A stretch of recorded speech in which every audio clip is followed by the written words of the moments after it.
Hello student, इस video में मैं आपको इतिहास विषय की पाठ्य योजना बताने जा रही हूँ, जिसका प्रकरण है महावीर स्वामी। तो देख लीजिए, सबसे पहले फॉर्मेट हम बनाएंगे। शिक्षण उद्देश्य और अपेक्षित व्यवहारगत परिवर्तन। शिक्षण उद्देश्य में पहला है ज्ञान।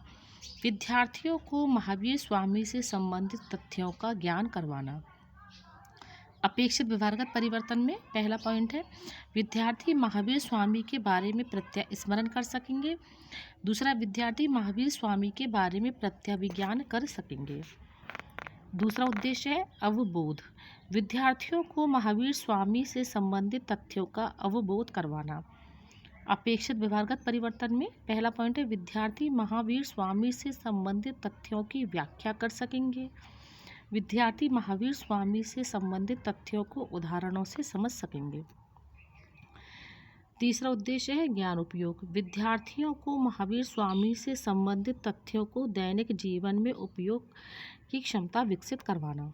अपेक्षित व्यवहारगत परिवर्तन में पहला पॉइंट है, विद्यार्थी महावीर स्वामी से प्राप्त जानकारी का कक्षा में उपयोग कर सकेंगे।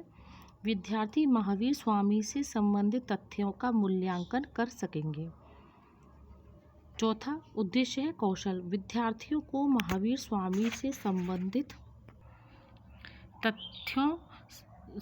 तथ्यों में कुशलता अर्जित करवाना।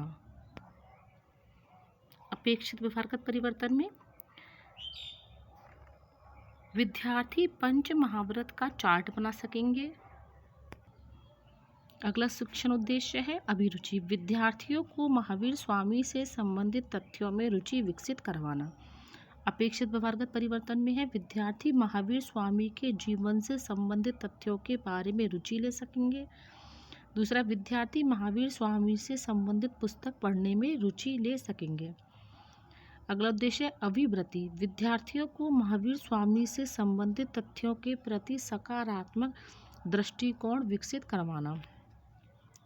अपेक्षित व्यवहारगत परिवर्तन में विद्यार्थी महावीर स्वामी के प्रति सकारात्मक दृष्टिकोण विकसित कर सकेंगे। अब देखते हैं सहायक सामग्री, चौक, डस्टर, चार्ट, लपेट फलक, संकेतक आदि।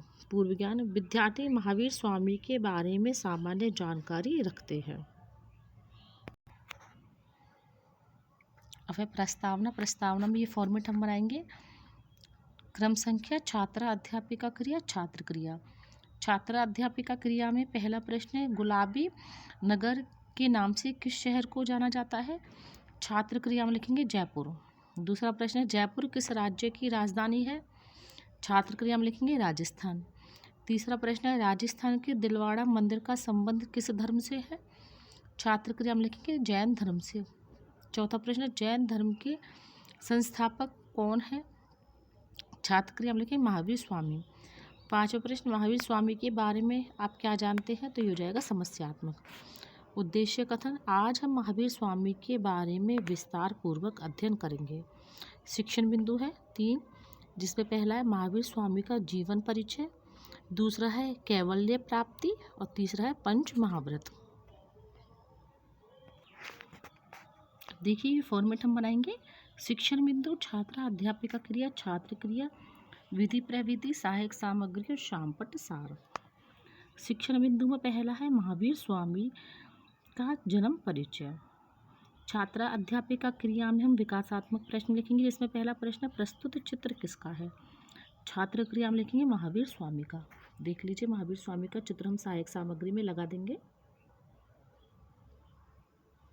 फिर दूसरा प्रश्न, महावीर स्वामी की माता का क्या नाम था? छात्र क्रिया में लिखेंगे त्रिशला। तीसरा प्रश्न, महावीर स्वामी के पिता का क्या नाम था? छात्र क्रिया में लिखेंगे सिद्धार्थ। चौथा प्रश्न, महावीर स्वामी के बारे में आप क्या जानते हैं? तो ये हो जाएगा संभावित। विधि प्रविधि में आ जाएगा प्रश्नोत्तर विधि। छात्रा अध्यापिका कथन हम छात्रा अध्यापिका क्रिया में लिखेंगे। महावीर स्वामी का जन्म वैशाली के निकट कुंड ग्राम में एक क्षत्रिय राज परिवार में हुआ। इनका जन्म 54 ईस्वी पूर्व हुआ था और यह 30 वर्ष की आयु में घर परिवार छोड़कर निकल पड़े थे। छात्र क्रिया में लिखेंगे छात्र ध्यान पूर्वक सुनेंगे। विधि प्रविधि में आ जाएगा व्याख्यान विधि। अब शामपट सार, ये ब्लैक शीट पर हम लिखेंगे।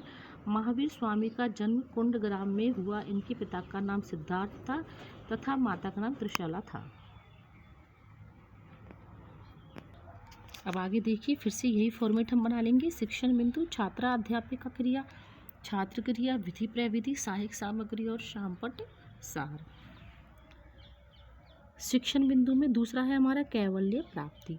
छात्रा अध्यापिका क्रिया में हम विकासात्मक प्रश्न लिखेंगे, जिसमें पहला प्रश्न हम लिखेंगे महावीर स्वामी को ज्ञान की प्राप्ति किस वृक्ष के नीचे हुई।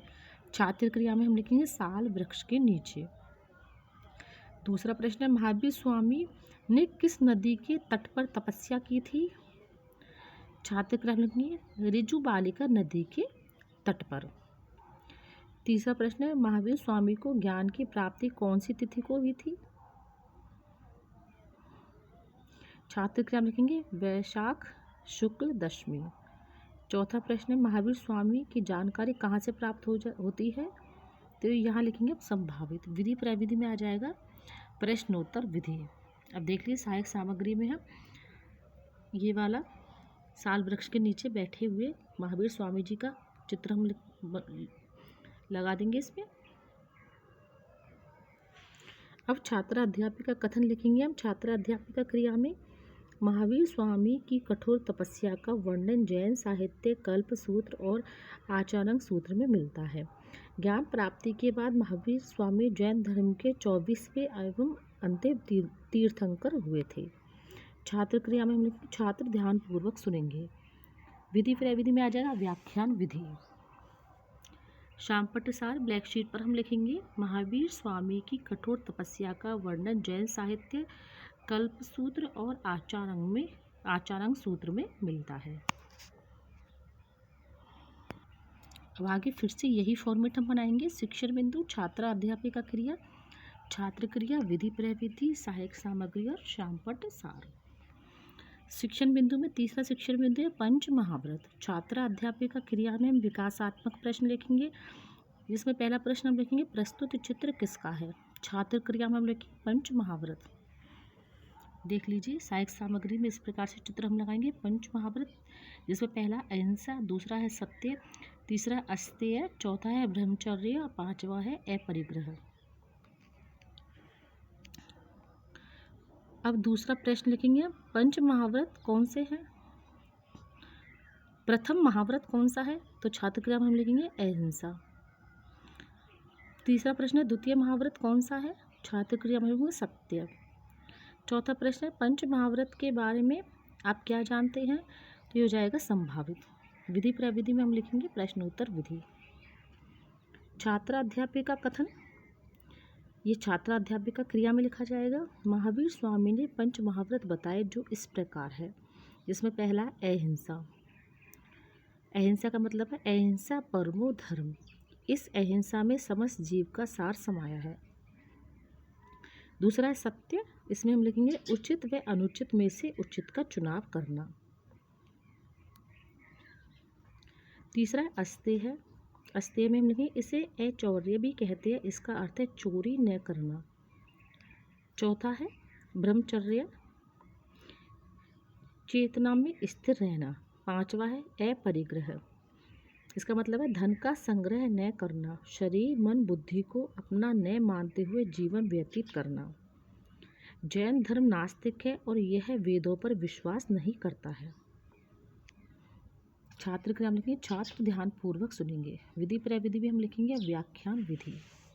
शामपट सार पंच महाव्रत सत्य, अहिंसा, अस्तेय, ब्रह्मचर्य और अपरिग्रह।